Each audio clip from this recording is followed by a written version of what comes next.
The desert was never silent. Beneath the scorching sun, wind whispered through sand-carved rocks and dry scrub. But to 19-year-old Eli Vargas, it was the perfect hiding place for forgotten wonders. Eli wasn't like the others in his dusty border town. While most teens partied or worked on beat-up trucks, Eli spent his days scavenging discarded tech from junkyards and his nights soldering, coding, dreaming. On the afternoon, everything changed.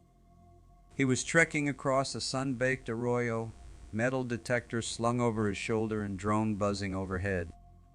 The signal came suddenly, sharp, rhythmic pulses unlike anything he'd heard.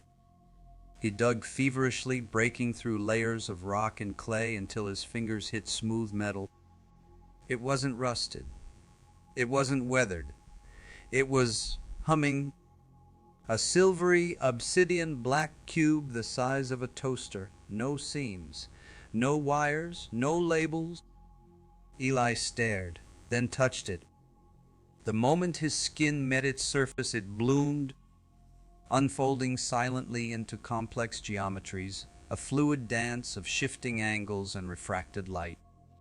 Data surged into his mind like a tidal wave, languages he didn't recognize, schematics beyond Earth's understanding, energy systems defying physics. He blacked out. He woke up in his garage, the cube beside him on a workbench. His drone had followed his collapsed body back home. The cube was inert, but Eli's mind was aflame. Suddenly, he understood things, built things he'd never learned. A small device that hovered on its own. A glove that manipulated magnetic fields with thought. Over the next 2 weeks, he built more. A battery that recharged instantly. A medical patch that regenerated cells. A neural uplink that made computers seem ancient. He filmed demos, posted them online under the pseudonym The Mechanist. The internet went nuclear. Was it a hoax? Advanced CGI? A marketing stunt? Eli didn't care. He just kept building. Then, on a moonless night, the sky cracked open. A blue-white tear spread across the stars like a wound.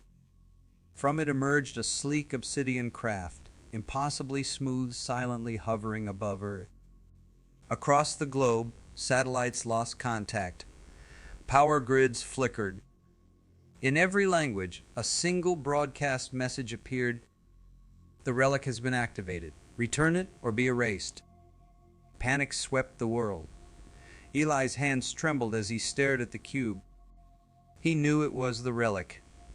Knew it had changed him, but he didn't understand what he'd really found. That night, agents stormed his garage. Not military, not police, corporate. A man in a tailored gray suit approached, flanked by mercenaries. He introduced himself as Dr. Kessler, head of Eon Dynamics, a private firm that had been tracking extraterrestrial anomalies for decades. "We've waited a long time for this moment," Kessler said, eyes gleaming. "We believe the relic is a seed of alien civilization, a lost tool from a race beyond comprehension. You've awakened it, and now they're coming." Eli refused to give it up. So they tried to take it. He barely escaped, racing through his town on a levitating board he'd built days before. Drones followed. So did black vans and helicopters. But the relic protected him. It whispered to him, guiding his hands, shaping weapons from thought and energy. He created a cloaking field, a pulse cannon, devices that bent light, warped time. He wasn't just using the relic anymore. He was merging with it. High above Earth, the alien craft began its descent. Cities went dark as its influence spread. It wasn't just searching for the relic. It was preparing the planet for terraforming. To them, Earth was contaminated. Their artifact had been lost here centuries ago during a failed colonization. Now that it was active, humanity was obsolete. But they hadn't expected resistance. Eli launched a signal, broadcasting to every screen, every speaker.